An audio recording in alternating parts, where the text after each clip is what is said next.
रामायण में विभीषण की एक बेटी थी। तुलसीदास जी द्वारा रचित रामचरितमानस में इसका उल्लेख मिलता है।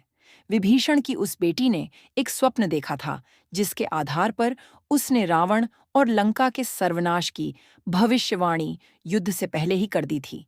रामचरितमानस की एक चौपाई है। त्रिजटा नाम राक्षसी एका रामचरण रति निपुण विवेका। भगवान राम के जीवन को लेकर कई रामायण लिखे गए हैं, जिसमें लंका युद्ध को लेकर कई कथाएं मिलती हैं।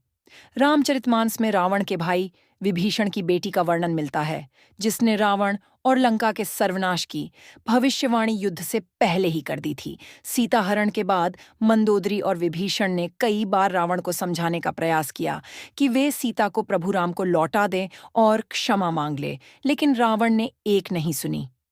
उसने माता सीता को अशोक वाटिका में कैद कर रखा था, जहां पर 300 राक्षसी पहरा देती थीं और सीता जी को अनेकों प्रकार से डराती रहती थीं।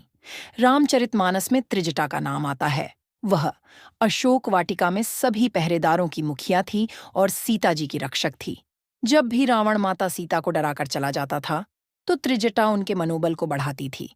वह सीता जी को विश्वास दिलाती थी कि एक दिन प्रभु श्री राम लंका पर विजय प्राप्त करके आपको यहां से ले जाएंगे।